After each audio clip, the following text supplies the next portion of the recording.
Welcome everyone. It's Julie Pankey, and I'm excited to be hosting. Oh God, I should have wrote this down. Let's see. This is series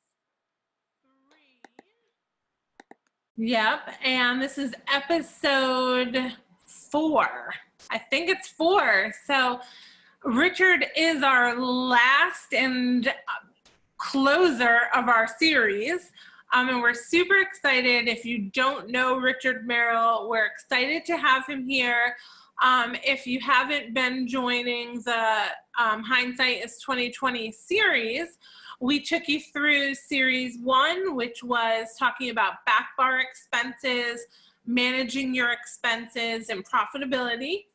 Series 2, we talked about staffing. So hiring, training, and retaining the rock stars. In series 3, we're talking about marketing. So we started with some branding. We talked about Pinterest, LinkedIn, Instagram, Facebook. I feel like, Pinterest, I said Pinterest, Twitter, and how we can use all of those for our business. And we're going to close out this series with Richard, who could talk to you about all of those things, probably for a half a day or a full day. But we wanted to have him close out the series because we want to talk about, old school marketing is not dead, but we also wanted him to wrap this all up in a nice package for you. So wrap our whole marketing series up in a nice package that you could take back to your business and implement and make it seem, easier, less stress. Richard has over 15 years of experience. He's worked as an esthetician all over the country. He's in Washington State now. I think previously you were in California, right? Yes. He's an award-winning esthetician, so he has been in your shoes. He knows what it's like to be a practitioner, to start a business, to grow a business, and he works as a consultant with business owners now. Specifically, a great sweet spot is branding and marketing. So we are so excited to have you, Richard. Welcome. Thank you, guys. Just before I get started on the presentation, for those of you that are already in here, if you could just raise your hand to make sure that there's no sound issues and that you can hear us using the chat box, or say hello and tell us where you're from, just so we know that you can see and hear us. Excellent. I see you guys. So thank you for that introduction. I think that it's been an interesting career for me, and I'm excited to talk about today's topic because everywhere you look right now, everything talks about digital strategies, especially when you're talking about life during COVID. Everything is virtual, online, digital. How can we do those things? But I think something that so often gets forgotten is, in order to build that digital platform, you have to have a local network of clients, supporters, allies, people who are helping you build that and boost that and engage that. So today we're going to talk about a few different things. I'm going to go ahead and share my presentation and we'll jump right in. And can everyone as see we that? go, if you have any questions, you can go ahead and put them in the chat box. And I'll monitor the chat box, and as well, if I think of anything that's burning that you guys might want to know, I'll interrupt Richard as he goes, but I'm really excited to hear your presentation. So we're going to start off with a little bit of maybe review and then go into some really cool key points. But let's talk about what exactly we're going to do. I'm going to skip over the intro of me. I'll just say a few things. I am an award-winning licensed esthetician. I was going to say, don't skip the intro. We want to hear about you. So I am an award-winning licensed esthetician. One of the things that is most valuable to me is 2017 Business of the Year presented by Universal Companies. And I received that accolade based on my business plan. I created a business plan for my independent solo salon suite and presented it and then received that accolade. And for me, it's really important that business owners have that component. And so many of us are so focused on the client experience, the services and the products that we don't make time in our businesses to plan and prepare for what our exit strategy is going to be. So a lot of the things that we're going to discuss today are actually extracted from that business plan, which is why I think it's an important note in my presentation. And it's really where I have had the opportunity to work with brands, estheticians, associations across the country in the spa industry and really develop one-on-one relationships where I can hear what people need help with. And I've been able to develop a consulting program that had a one-on-one. I started off doing one-on-one services, and now I've gone on to create the complete spa business regimen, which literally just means that that same information that you get from a one-on-one experience consulting is more affordable and more accessible. So it meets my mission to help the independent salon solo owner really have access to data, digital marketing, and solutions that are usually priced out of our range. You know, as an owner, I had to develop all of this on my own because I couldn't afford the people that helped with these tools. So I hope that by the end of today's presentation, you get some really huge takeaways that will impact your business. But there are some other fun things at the end that I'll share with you when we get there. So let's go ahead and get started. The key points that we're going to discuss today, I'm going to do an overview of a unique brand identity. I believe that that is the foundation of everything you do in your business. It is, if you ever have heard me speak, if you ever hear me speak in the future, you will hear me talk about a unique brand identity because it is the most important thing you will ever do in your business, hands down, no argument from me. Then we're going to talk about how to take that brand identity and implement it into local marketing strategies, including marketing collateral, advertising strategies such as print, TV, some fun things like that.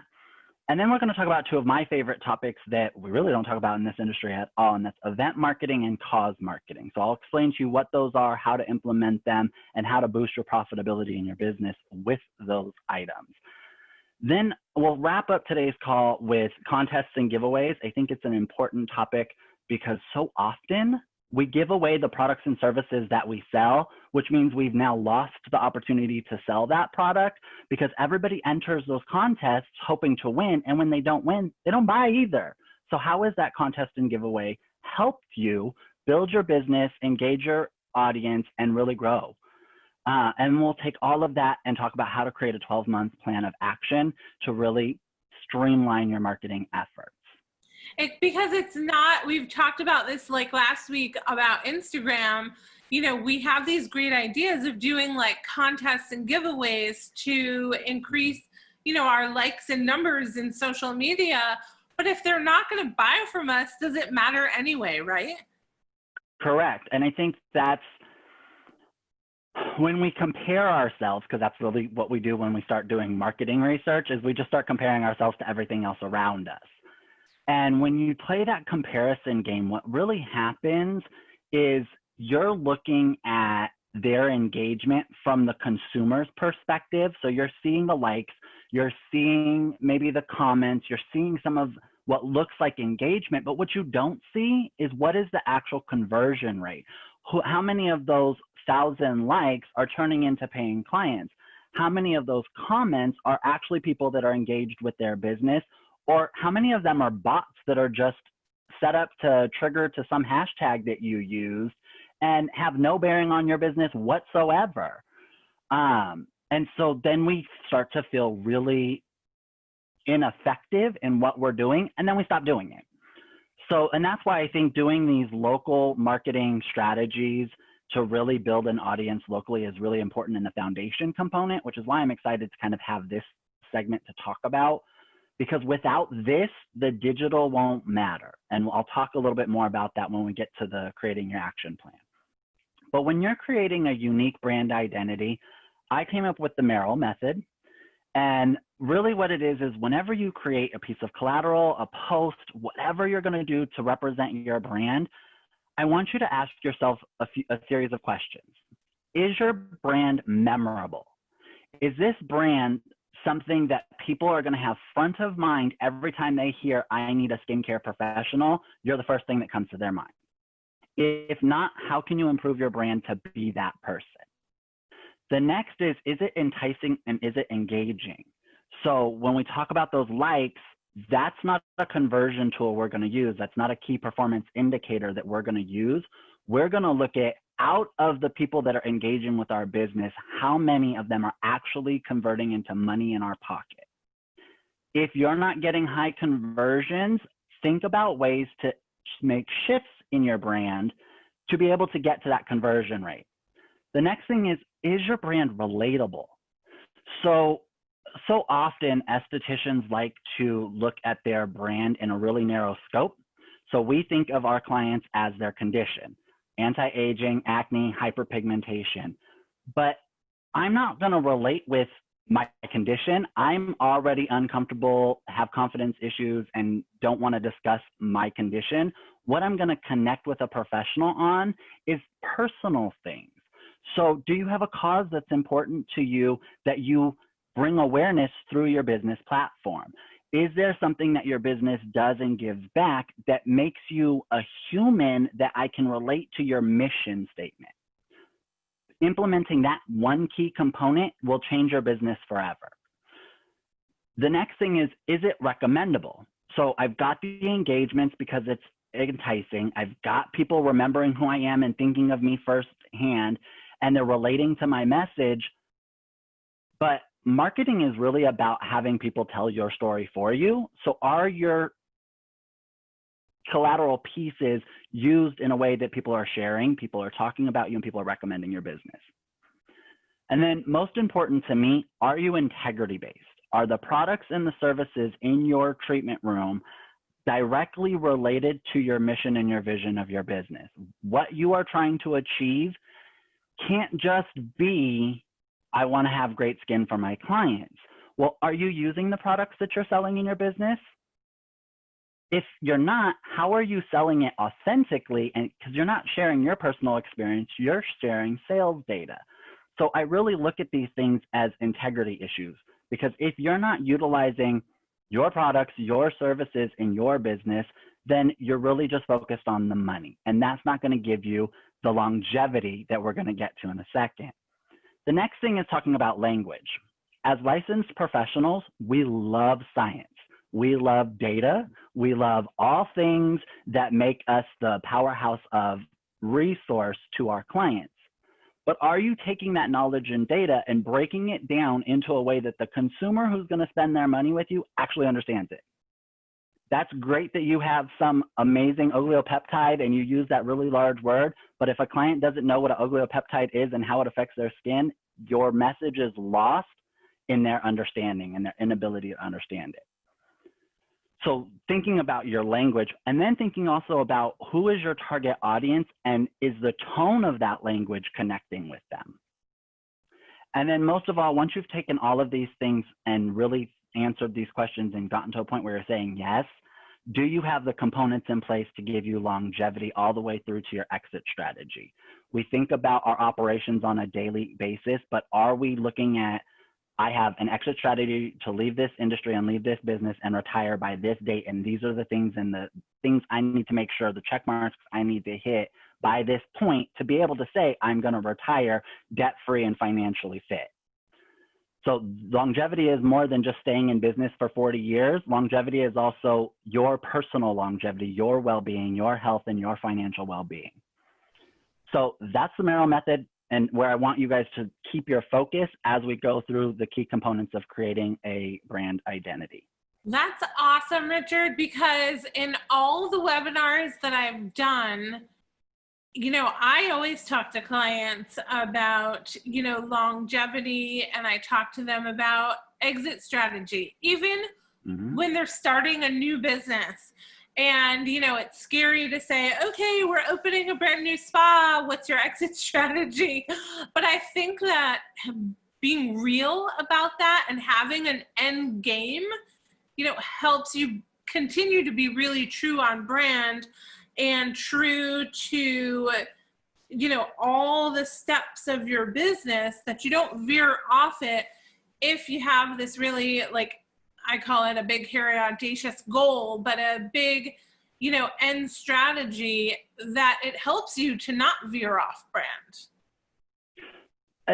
Not only will it keep you on brand, yeah, and not only does it help keep you on brand, but it also allows you, when something happens in your business, like what we're sitting in the middle of, COVID, your plan, you have to maintain flexibility in your plan. And the only way you can do that is to know what you're trying to achieve and where you're trying to get. And when something comes in, when an obstacle comes into your business, if you have that plan in place that says, I have to hit $7,300 in retail sales and I need to hit $2,500 in service sales this month, and even though I'm closed and not open for services, how can I meet that sales goal? Because I have it in place, I know what I need to make. It allows me to say, okay, well, this is how I can maybe package things. This is how I can do it to meet the need of right now and maintain flexibility, so I'm not stressed about closing.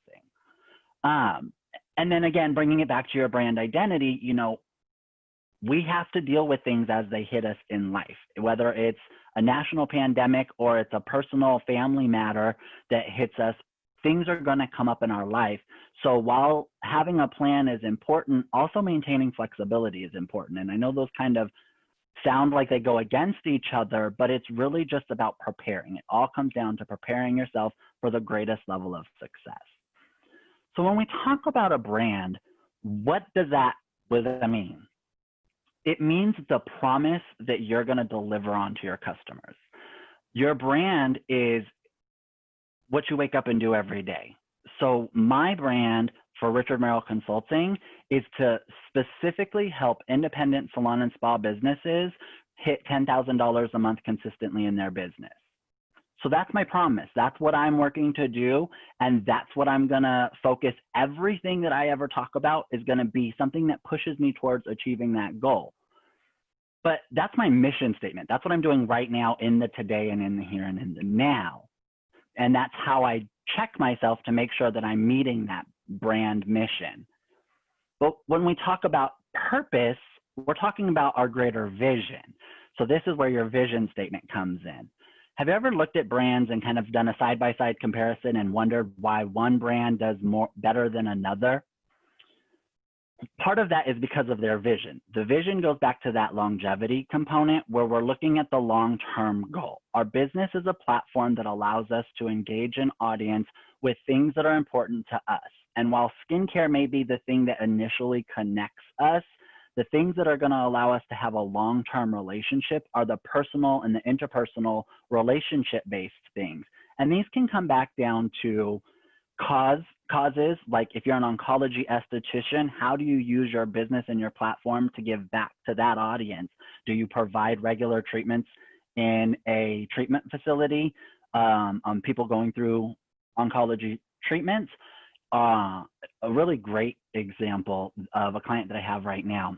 She's coming from the law enforcement world and she's coming into aesthetics, and she had a really big concern about, she wants to tie them two together and bring awareness and kind of bridge her community together, especially in today's times and where everybody stands. But her concern was, is if she brings that into her spa business and that vision and mission, is it going to impact her negatively? And when I get that question, which I get all the time, everybody's concerned about what the customer is going to think and say about their purpose. The reality becomes, is the audience large enough to support your business? That's step one. And in this case, I asked her how many law enforcement agents work in your local area. It was about 20,000 people.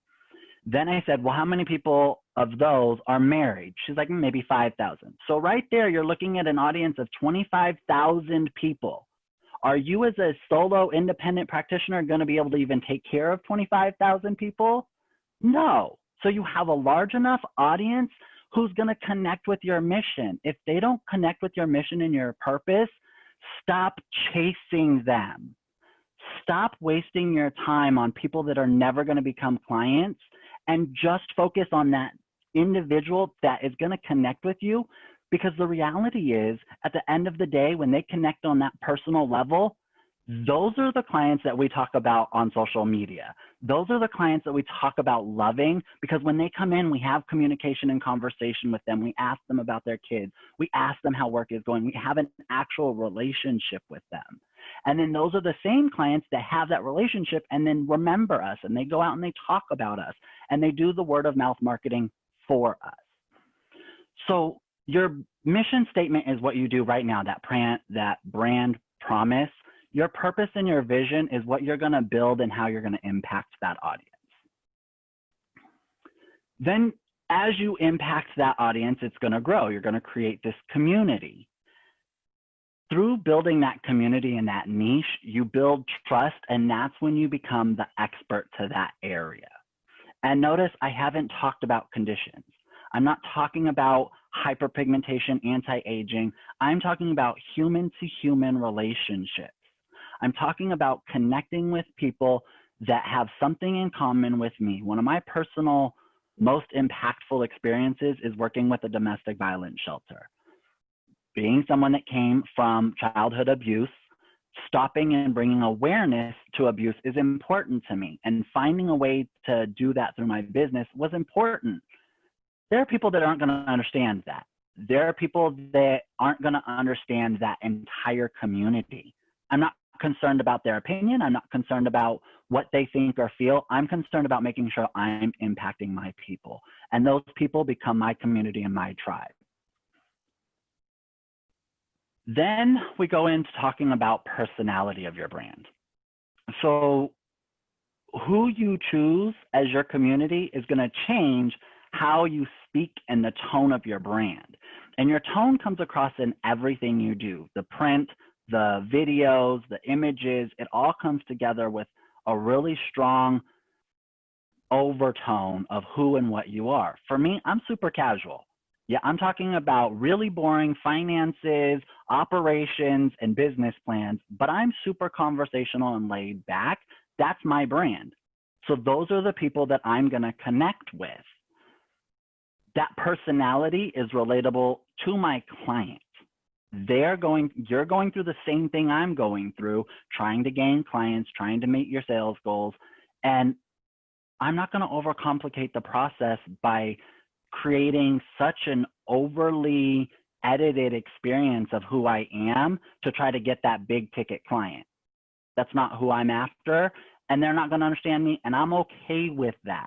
Notice that phrase keeps coming up. I'm okay with that. That's where the confidence of who you are and what you are is going to start to come through.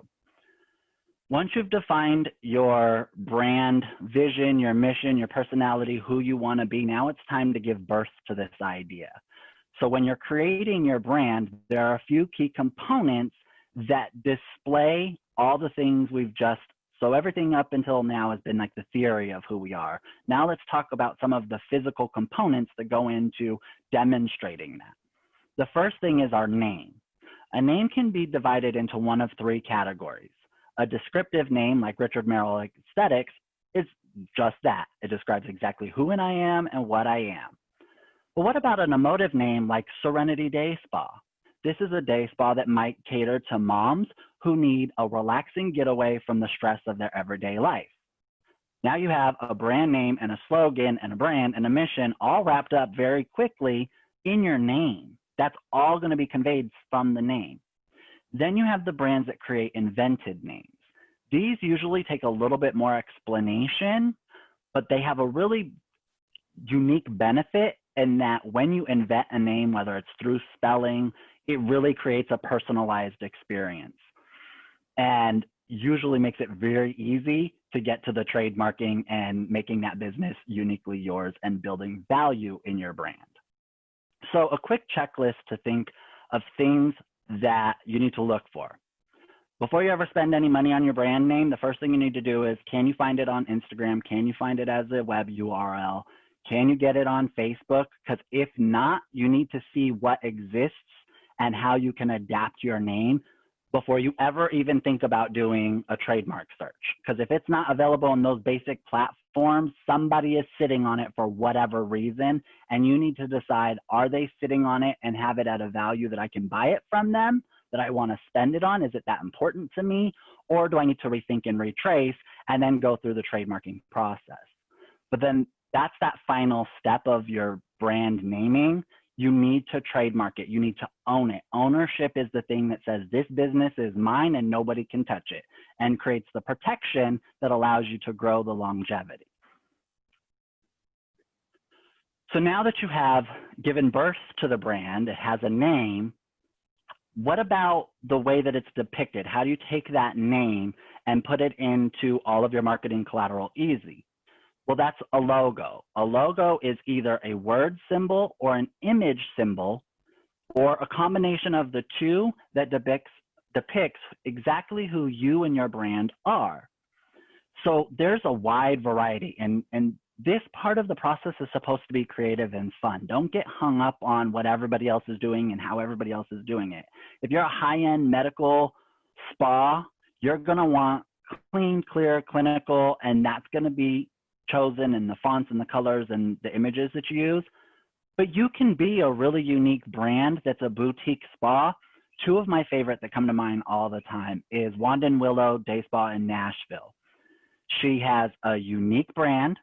It is a brews and potions themed spa. It's super themed. Everything that she does, all of her products, all of her services, and her entire experience is themed. And of course, there are people that don't agree with that. Of course, there are people that are going to have questions and not come to her business. But she's built a huge business by having that unique brand, because she's going to, again, draw in her crowd. And she uses a combination of words and symbols. On the W, she creates one of the lines into a wand. This is a simple way to create an image that depicts who you are and combine words so that people have a very clear vision of who and what you are. So then when you think about your logo and you think about the fonts that you're going to use, if you're going to use a text-based, how do those fonts emote? So if you have a cursive high scroll font, that's usually geared towards elegance, femininity. Whereas if you have, in my case, with my body text, it's very clean line. That's going to give you that clinical feeling, very clean, very business, very straightforward. But how do you define who you are through your fonts? It's about really deciding, this is my personality, this is who I am, and these are the fun ways I get to depict that through font, and make sure that it carries through in every aspect of your business. So you want to make sure that the fonts in your logos carry through to the headers, the subheaders, and the body of your text.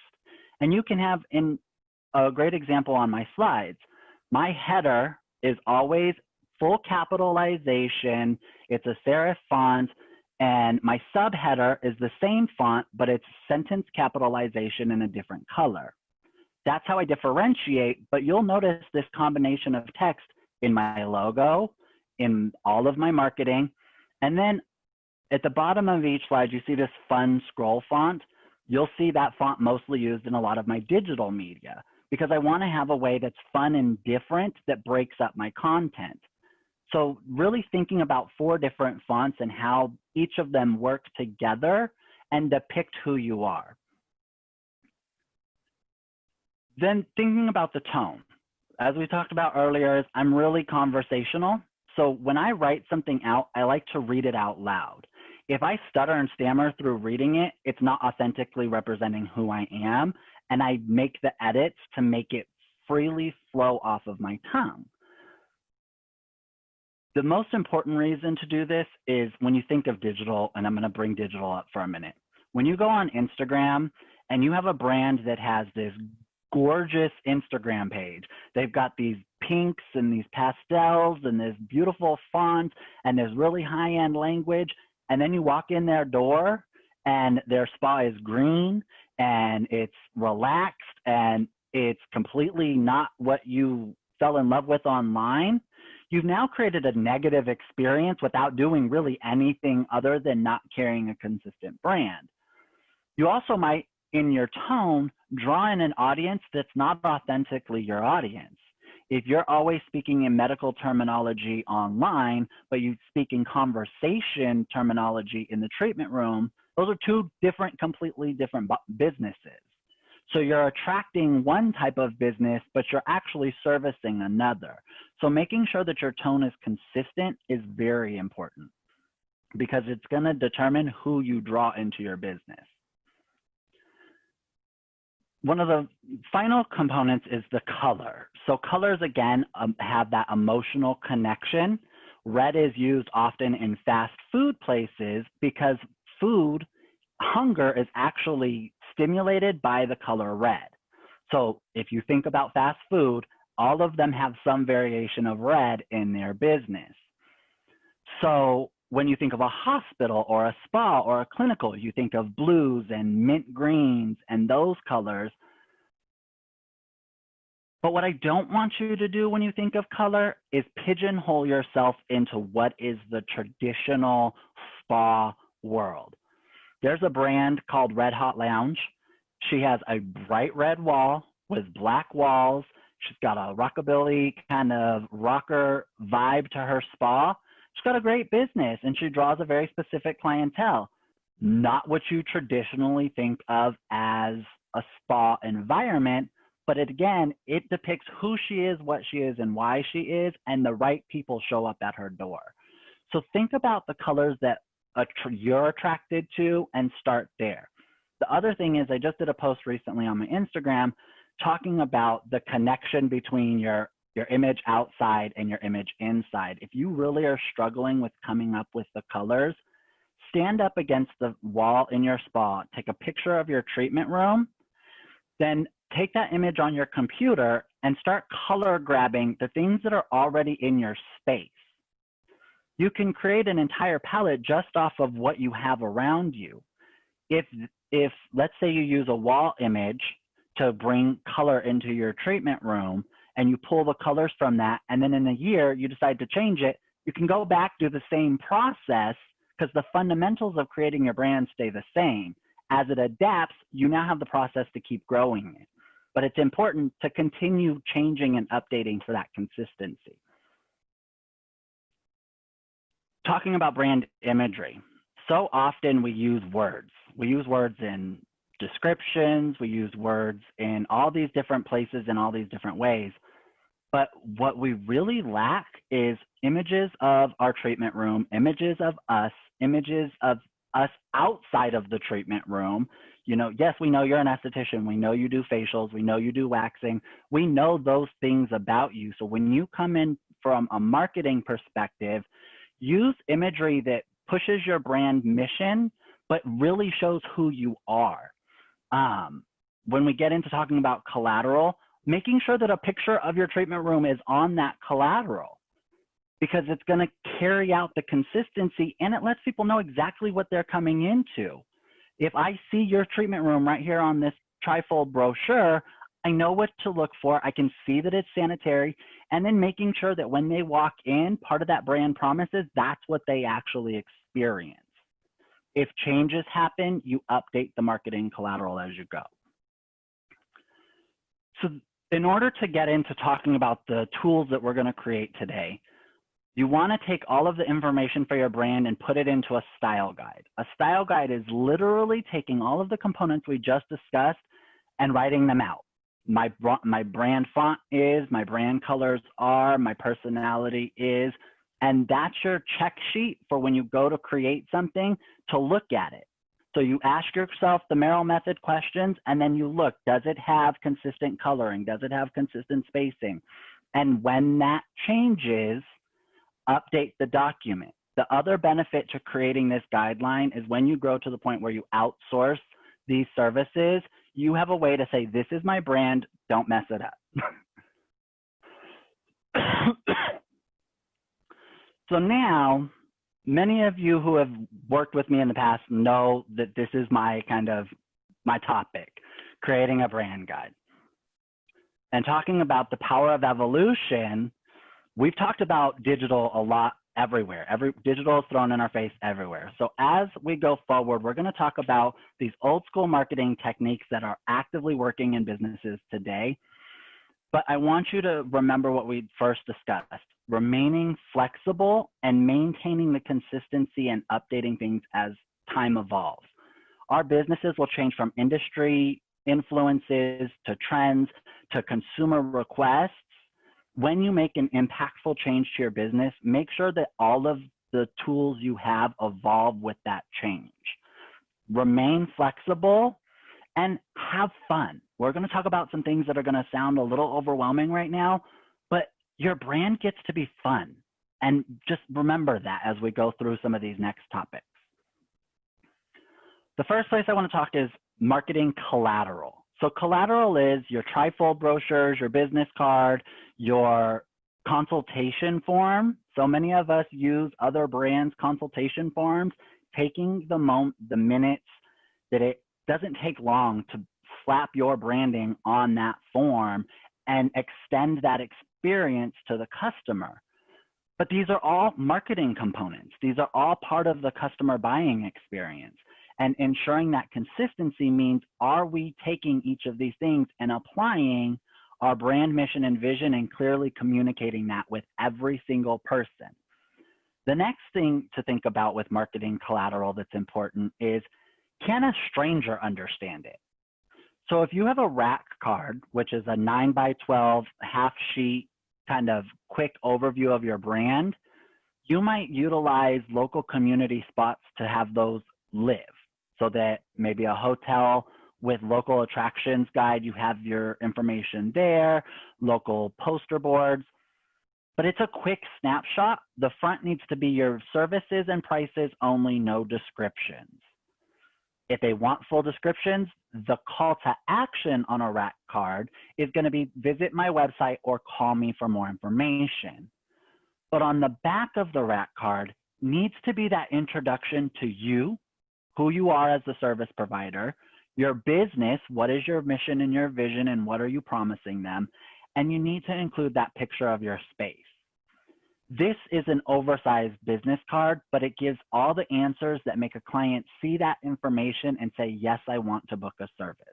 Every single piece of collateral that you have should be something that pushes a client closer to saying yes and converting to a paying client.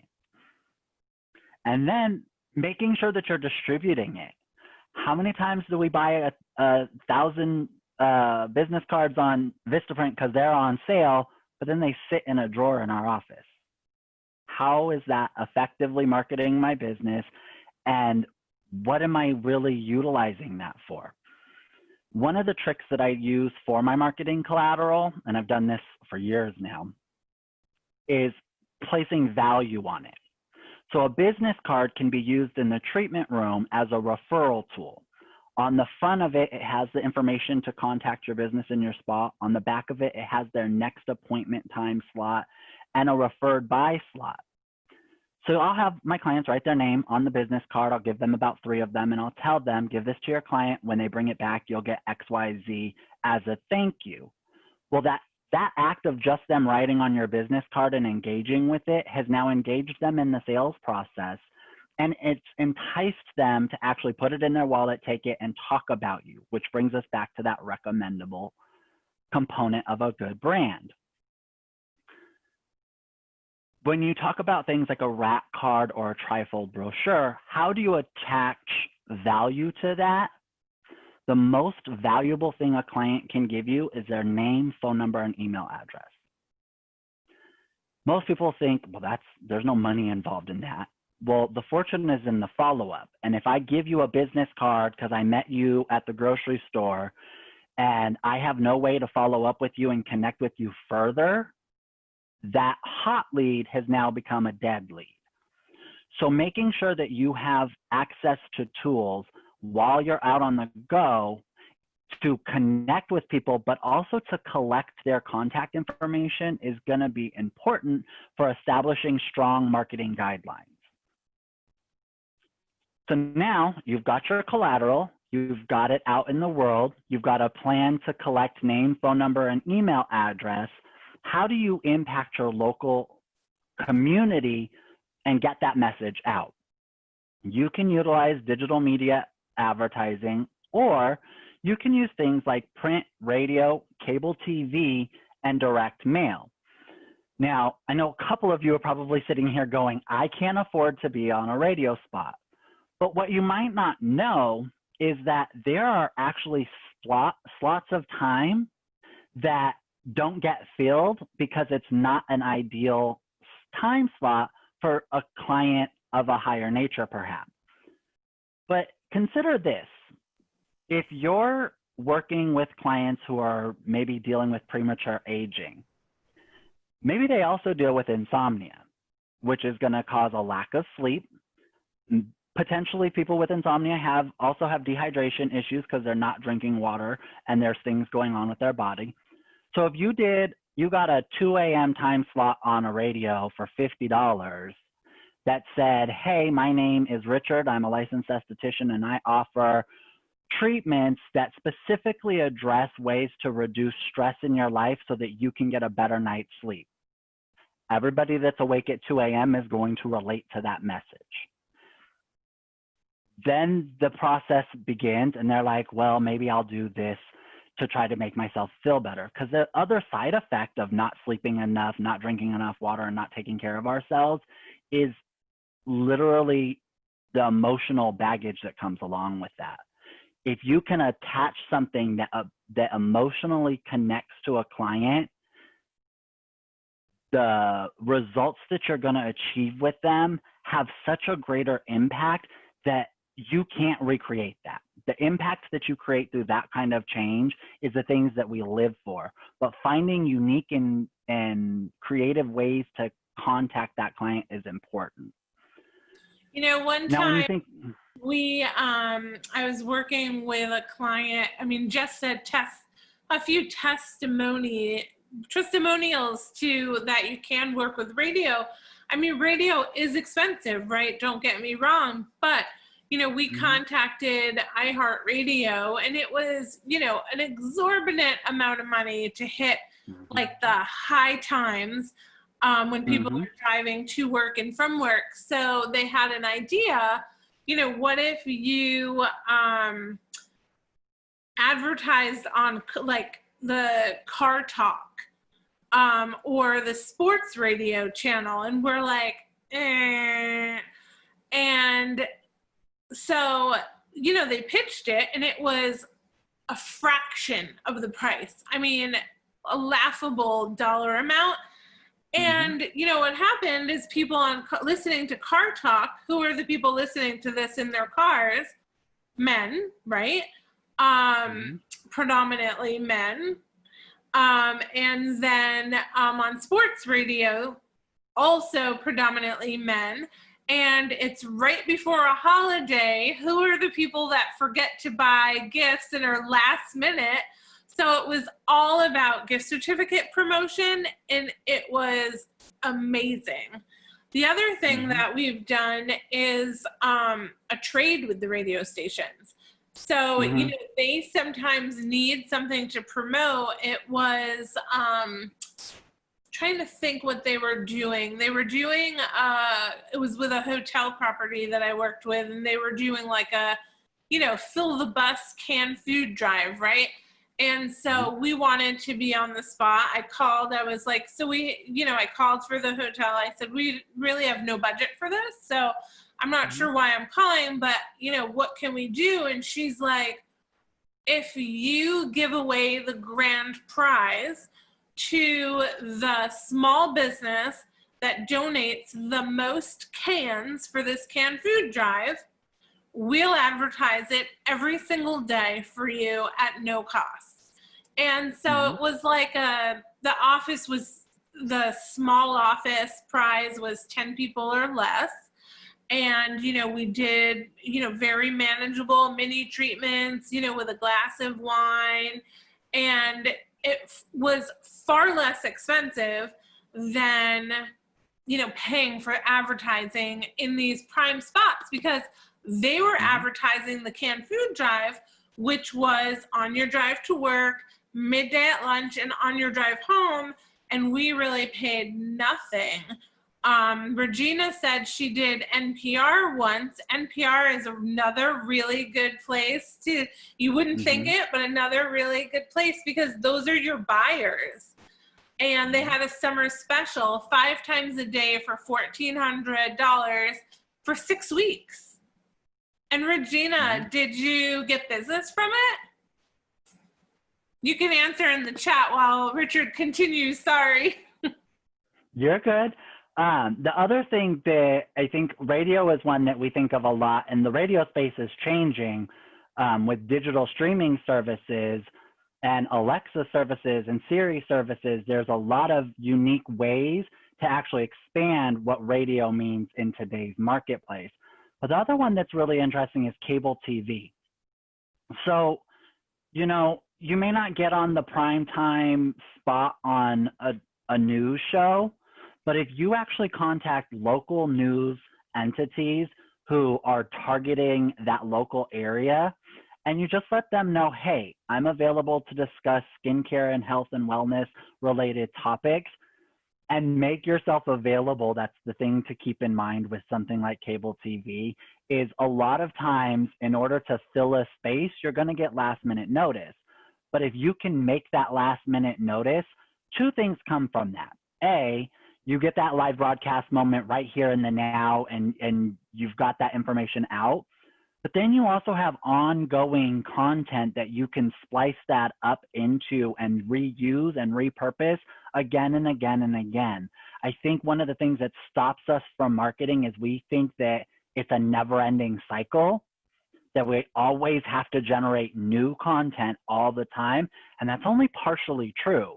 If you create really good content, you're really only marketing to people that first time that they engage with your business. Once they've purchased and engaged your business, that client that is your paying client is no longer the person you're talking to anyways.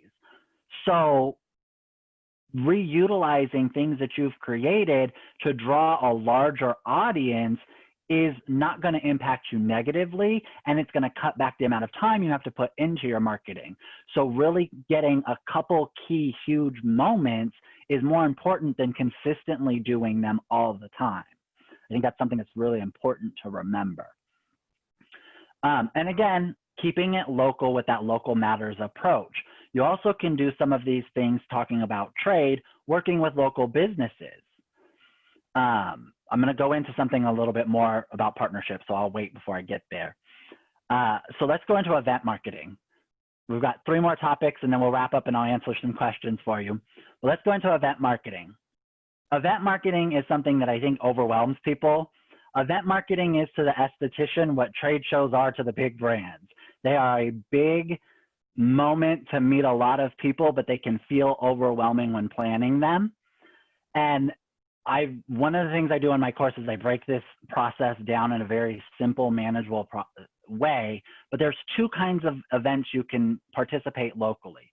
You can host an event, which means that you create an opportunity for your customers, whether it's a customer appreciation event, awareness event of a topic that's important to you or a cause that's important to you, or maybe it's just a skincare class that you do that's driven towards consumer data and knowledge. Whatever that is, it's a way to get people in, but making sure that you have a call to action at that event that says, give me some money.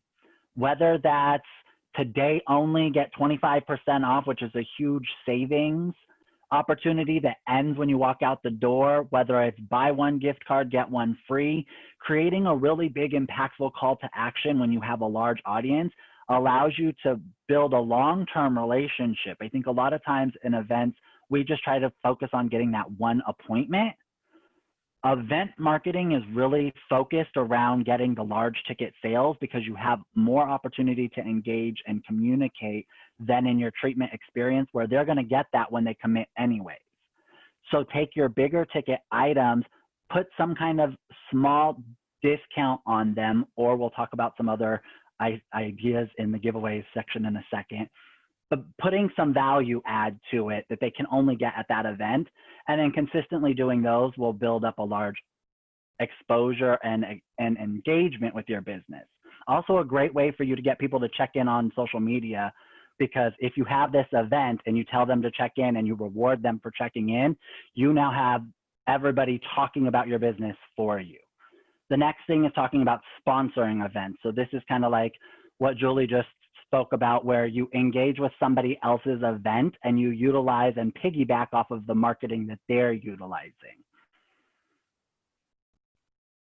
And then one of the most important things to me that I think is the most under talked about topic in our industry across the board is cause marketing. Cause marketing can make people feel uncomfortable because they don't want to be vulnerable enough to disclose this piece of themselves, but it is the most important thing to create long-term longevity in your business and create an impact that gives you passion and confidence to say and do whatever you want in your business. And I genuinely, wholeheartedly believe that. But what does cause marketing mean? It means that you take an opportunity to connect with your audience through something that is extremely personal to you.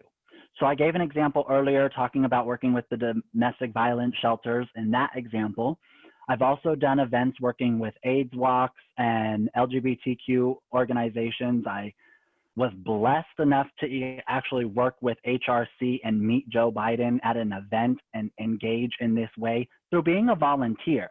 This is something I do on my time. Now, if you follow me on social media, every Sunday is dedicated to civil rights education.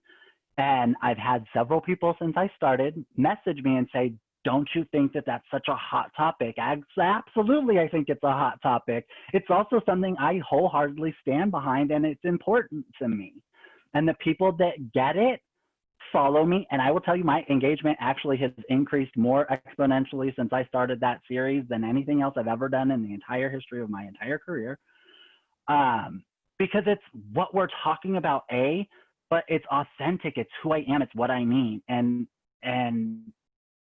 it's vulnerable in a way that it's courageous, because there are people that aren't comfortable doing that. They're scared of what negative impact it will have. And the reality is the positive always outweighs the negative. The negative only has an impact when you allow it to impact you. When you let somebody who is not engaged or paying in your business have an opinion on your business, you give them the power and the control that they don't deserve. And it takes away actually from the paying client, because you're stressed out, you're overwhelmed, and you're stuck in a place dealing with somebody who has no business being dealt with. So really, I really like to push this conversation, because it's the thing that's going to create the deepest connection between you and your clients. It doesn't require any digital media. You can use this locally. You can implement this through your mission and vision statement. Your vision is to create a employment opportunity in your community. So your goal is to start as a solo today, but as you build your audience in your business, you grow it to a space where you can hire 25 people. That's cause-related marketing. It is a cause that directly impacts your community, and people are going to say, I want to support somebody who supports us. So share the things that matter to you. Don't be concerned about the outcome. Be concerned about the people that are going to connect with you through it. And then the last topic for today, which is a really exciting one, is you've got all of these cool things in place, right? You're doing cause marketing, you're doing event marketing, and you want to make it fun. You want to increase that engagement. Contests and giveaways are a great way to do that, but I'm going to repeat myself probably 100 times. Do not give away products and services that people can pay for. Give away things that increase your brand awareness and increase value. These things might include, when I had my skincare line, I still get calls about this. I did a cup. It was a travel mug, a 12-ounce travel mug that had my logo on it, but it kept ice for 24 to 48 hours. I still get calls about where can I get that cup. It was a cup related to a skincare line. And the goal was to get my logo out in front of more people and start a conversation when I'm not present. But it was a $2 cup. It cost me $2 to produce, and it created such an impact. Another thing is the bags. So instead of utilizing another brand's bags or blank bags, get bags printed with your logo on it. but make it reusable so that they're using it at the grocery store. They're using it when they're out and about in the country or anywhere. And then the other really fun thing too is t-shirts. You can create really fun t-shirts that relate back to your brand and use them as giveaways for a really low cost point. And you just work the cost into whatever your promotion is. But again, it's about building value on what you're offering in a way that's going to increase how your ambassadors and the people that love your brand share your brand. One of the things that I also did is I partnered with marketing firms in a really unique way. I did my 1-year anniversary party for my salon and spa. I gave away a 7-day cruise, and it cost me $99 to give it away. And what did that do? It was a giveaway where if they purchased a $100 gift card, they got entered into this giveaway. And at the end of the event, I sold $10,000 worth of gift cards. And the person that went on that event, they won the cruise, did images that they tagged me in, did testimonials for months. They were talking about how much they loved that trip. So now I have created this whole other atmosphere of why somebody is talking about my business. And as I said, it cost me $100.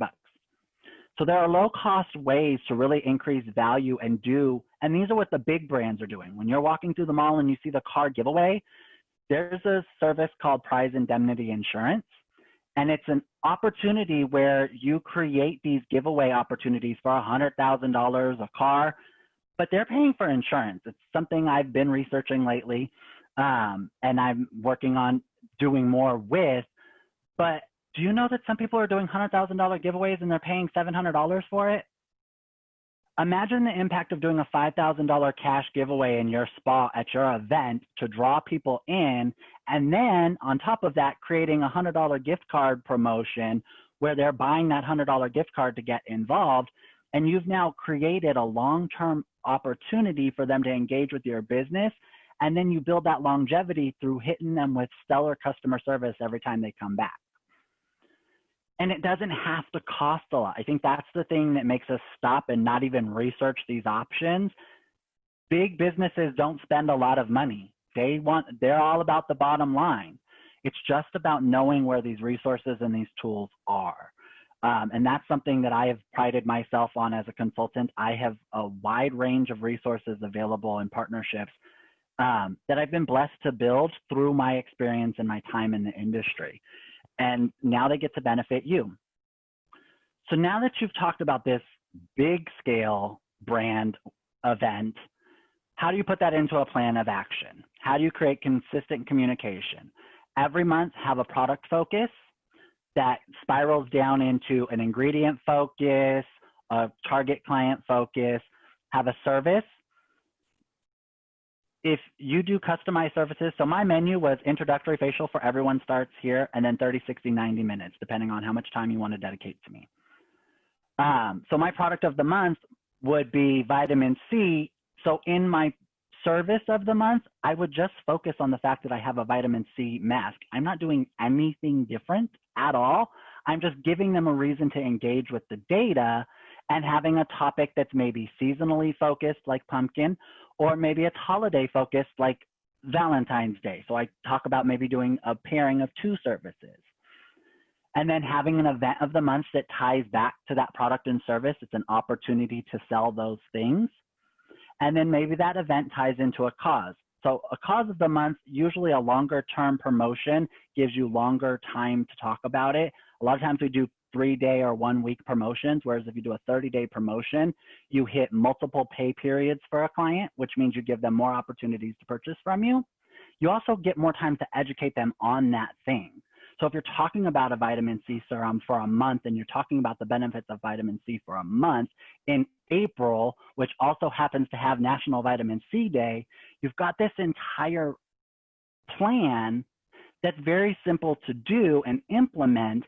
And if you sat down and did all 12 months with this structure, you could plan your whole year in an hour. If you're someone that needs help with planning and moving on, how do you ask for help? And we're going to wrap up. I'm going to respect everybody's time. But Asking for help and delegating out these services really comes when you've put the plans in place, you've started to implement the funds that you need, and you've planned the financial need, but you plan for that. And then you grow towards that. And when you reach that point, you outsource this information to somebody else to handle it so that you can stay focused on your client experience and giving them the best possible brand experience so that they become the ambassadors out in your community selling your business for you, utilizing the tools and the collateral that you've created. One of the things that I like to talk about when you outsource is really making sure that you're at least 30 to 50% booked, because up until that point, you have the time to do it yourself. When you're trying to do it yourself, getting the support is just about the creative process and the brainstorming. So commit to somebody that will brainstorm with you at a price point you can afford, and outsource once it's paying for itself. One of the things I offer is a complimentary coaching call. I would love every one of you to take the opportunity. It's 60 minutes. In that 60 minutes, we look at your brand identity, your plan, and you walk away with an action plan right there. And then we also talk about the services and options available to you if that's what you need. But what I want you guys to remember, that asking for help reveals a strength, because it lets you know that I'm going to focus on my core skills that I'm best at, and you're going to focus on yours, which means taking care of your clients and giving them the best possible brand experience every time. And I know we're 5 minutes over, but I am here and Julia's here. And if you have questions, I would love to hear from you. This is your opportunity to literally ask me anything and get answers and hopefully help somebody else with your question. Yes, thank you so much, Richard. I forgot what I was going to say. I've taken a ton of notes, and I don't know about anybody else. We are going to share this presentation with you, as well as a recording of this, so that hopefully you didn't have to take copious notes, but I did write some really good notes down. Regina had a situation. She says she sponsored concerts in the park this year with WYPR radio. Regina is in Baltimore. And so it was 6 concerts, $250 with her logo, and a spa special is mentioned, but they've not really done anything. They haven't put anything out there. It doesn't seem like they're promoting anything except the restaurants and bars. So what could she do to get them to be more responsive? She already put the money out. I mean, what should she get back, to say to them so that she gets, some results from the money that she has put into this? So one of the first things I want to point out is when you create a partnership, I think it's important to go into every partnership, especially with somebody that's new to you, with the expectation that you're going to do all of the work. And the reason for that is when you go into it with that expectation, there's no negative experience. It's all a positive experience because you don't have the expectation of them to meet some potentially unrealistic goal. When you partner with someone, like in this case, where it's 6 concerts, your branding is out there, how we're, again, talking about taking one moment and turning it into multiple pieces of data, are you promoting their event? So something that I do, and I talk about on and so this is, we're going to go into digital media for a minute. One of the things I talk about that big brands don't even do this effectively is when you have something where you're partnered with someone. So like in this case, today's event, Julie and I had a Facebook event. We were both hosts of that Facebook event. So it shows up on both of our calendars, on both of our pages, but it also allows both of us to interact and engage with the audience. So in an instance like this where you've sponsored something, you can create a Facebook event and say XYZ Spa has sponsored XYZ event. And then you create targeted conversations in the thread there, because that now creates a whole little sub community. So you make a plan to daily say things that are going to engage the people. So if it's a concert series, and Britney Spears, I'm just going to throw random names out. Britney Spears is performing, doing fun things about skincare and Britney Spears. There are memes available to you everywhere. But doing those kinds of engaging content means you put forth the effort to really draw people in. And the kind of end result of that is that people are actually starting to engage with you. When I go to a concert, I don't go to a concert and I can't tell you who all of the sponsors are on the fence around the field, because there's a lot of them. But I can tell you, when I go to an event and I see a brand, even when I'm looking at professional events that I attend, I'm looking at the brands that are the most engaged in these spaces, because to me, it lets me know the kind of customer service they're going to provide me. If somebody has a set it and forget it approach to their business, they're not demonstrating to me the priority that I'm going to be to their business. And so I don't necessarily want it. I'm not enticed to engage with them. And same thing with paid ads. When you do a paid ad that says, hey, I've sponsored this event, just saying that isn't enough. You know, creating a poll. Who do you like better, X music artist or X music artist? And making it polar opposite options so that it creates a little bit of an argument and engagement and conversation, and maybe turning that into one of these contests and giveaways. You know, everybody that chooses the poll question that gets the most answers is going to get 15% off of the service. And if you do that, it doesn't mean you have to share that in the post. You can have that plan in your system, and then as people answer and you get to the closing days of that poll, you take the initiative to start everybody that chose Britney Spears over Beyonce. You send them a message and say, hey, thanks for participating in my poll online. You know, we sponsored this event. Music is really important to us. We really enjoy music in our lives, and we want you to come in and experience our offerings. Here's an exclusive offer. And then everybody that chose Beyonce, say, hey, sorry you didn't choose the famous one, but here's an offer for you. And again, it doesn't have to be a discount. It can be about adding value, you know, sending out a free cup, sending out a free t-shirt. It's about building on that content that's generated. And I will tell you, the businesses that partner in that way, the brand that you partnered with will come back, and typically come back at better price points, because when you're doing that engagement, it's building their engagement, which makes you of value to them. And it changes how they engage you. You know, when you first reach out to somebody, you need them. When you've built up the engagement on their business for them, all of a sudden they realize they need you, and it gives you the negotiating power. Mm-hmm. Arena, I see you're asking about the $5,000 giveaway. So that's a random example, and how the prize insurance indemnification insurance works is it creates an opportunity to win a grand prize by having some kind of engagement. It's not a guaranteed prize. It's a chance to win. A really great company that does this regularly is Ashley Furniture. They do a $5,000 room makeover. And to enter, you go online and you enter your information, and then they have and they tie it to a live event in store. The winner, the chance to win happens at the live event. So maybe they get 10,000 people that sign up for it online, but they get 1,000 people that show up the day of the event. And then there's usually some kind of chance event that happens, whether it's opening envelopes or those fun little punch walls that you see at events.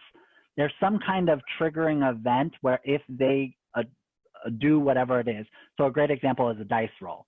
You have 5 dice and the 6 is removed with your logo. If they roll all 6 of your logos, they win the grand prize, which is paid for by that prize indemnification insurance.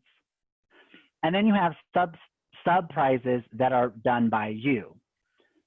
That's where the other marketing opportunity, where I was talking about marketing partners, working with hotels and things like that, and cruise lines, I can make those prizes from that opportunity, which is $99 a month. So I think you're looking at 2 different kind of opportunities in your question. So I want to clarify that. One is a giveaway sweepstakes kind of thing, and then one is a marketing partnership. And if you'd like more information on either of those, schedule a call and I can give you the direct links. And we can talk about your personalized need and expense and budget and things like that. But again, it's always just about building value to make people engage and give you their ear. So you've always got to tie all of these back to a call to action that makes them listen to some sales presentation of some, timeshares do this all the time. Come sit in our 2-hour presentation. You'll get a two nights free hotel stay in Hawaii. And I have a partnership with an organization that actually does those. They're the supplier to those. And it's $99 a month. I mean, there are options to do these things. Let's see, I saw one more question. Did you see one more question there, Richard? From Michelle. Let's see, she said, if you feel you have a fairly established brand, what's the best way to start up more professional connections? So I'm assuming you're talking about creating relationship partnerships in your community, whether it's other local businesses or some of the cause-related opportunities. And realistically, it's about doing research. Everything is going to come back to research and finding out. So if we're talking about creating a professional connection with an organization like the domestic violence opportunity, that actually came to me through another esthetician that it just collaborated and grew larger. But it's also about looking, one of the places I like to look a lot is, excuse me, looking at your Chamber of Commerce events, because that's a lot of business networking events and you can see who's kind of engaged there. And it's a little sub-network, but it's all local. Local BNI groups are a great way to connect with other organizations and business owners. And they're in that group specifically to connect with other people and build community. So it's starting there and then making sure that when you start to reach out to these businesses, having a plan of action before you have the conversation. Because if you don't, then you lose your negotiating power. If you don't have a plan of action of what you want to achieve and accomplish, you lose your negotiating power. But the other thing is it doesn't provide a great experience for the other partner, which doesn't give them the want or need to continue a long-going relationship. I worked with a restaurant locally to me where I would host my events because I was in a solo little 10 by 11 suite. I wasn't hosting events in a 10 by 11 suite.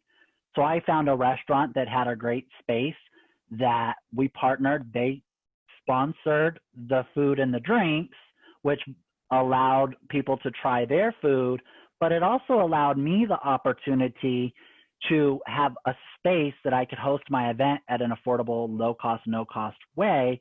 And it was mutually beneficial. They got new customers coming in, trying their foods and drinks, and I got a place to sell my products to a large group of people. So having that kind of vision laid out before you go out and make those connections is going to land you more of those connections. That was a great question.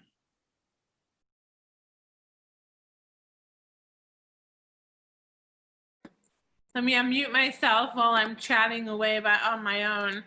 I just put a link to, a long link, but a link to Richard's website, thecompletespabusinessregimen.com, as well as in the chat, you'll see at the very bottom a link to schedule a chat with Richard. That's free.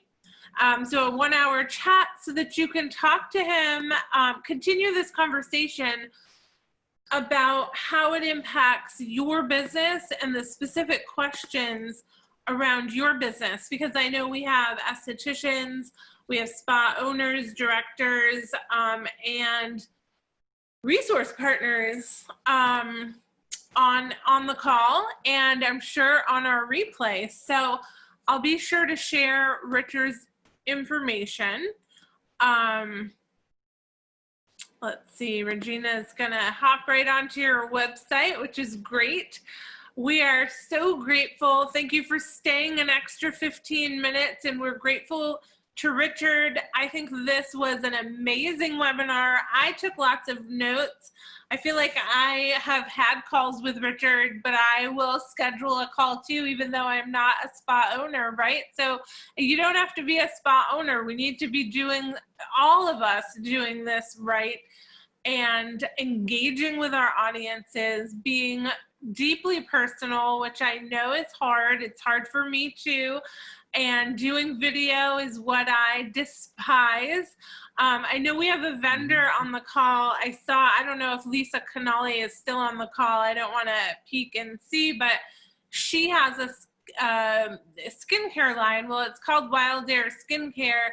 But it's made here in New England. And I remember, and Lisa, I don't know how long ago this was now, but she shared an image because I think one of her most popular scrubs and lotions for body treatments, mani-pedi, is her cranberry, right, lotion, because we're based here in New England, and especially for, Lisa says she's here, especially, you know, for our Massachusetts clients. And uh-oh, am I still sharing? You are. You're still there. Okay, something came up on my computer. I was like, oh yeah, okay, great. But one of my favorite things that she shared on social media was her in a cranberry bog picking cranberries. Mm-hmm. And I don't know how long ago it was, but it meant something to me because she's not just talking the talk, right? She's being personal and she's trying to walk the walk, and we all know how hard it is. And so, Richard, I'm so glad for you reminding us and sharing this wisdom. It was truly amazing. And let's all remember, I mean, I always talk about vulnerability. It's hard for me. It's hard for you. But let's always remember, vulnerability is not winning or losing. It's having the courage to show up when you can't control the outcome. And we love Brene Brown. That's one of her quotes. And so I wish you all well. Definitely connect with Richard. We're going to have him on again for sure. This was amazing. And thank you so much. Thank you for having me. I'm blessed. I get to wake up every day and truly love what I do. And that in and of itself is a blessing. And I look forward to connecting with each and every one of you and really helping you find the customized approach that's going to let you share your business and your brand in a unique way. And I thank you for spending your time and showing up. That as a business owner, we don't have time. We don't make time for ourselves. And to dedicate an hour and a half now of your time to ensuring yourself the success speaks volumes to who you are and what you are. And I want you to celebrate that as you go on and take each moment to implement the things that you learn. Celebrate those moments. We tell our clients all day, every day to take care of themselves, drink a lot of water, get enough sleep, get regular facials, but make sure you're loving yourself too, especially right now with everything the way that it is and where it is and why it is and how it is. Take care of you, and remember that there are amazing people like Julie and myself who are here to help you. Call on us when you need us. There's nothing too big or too small that we can't handle, and we look forward to connecting with you further. So I will see you guys in the social world, and I will see you out and about and hopefully at events soon too. Yes, definitely. Thank you again, and have a great rest of your day.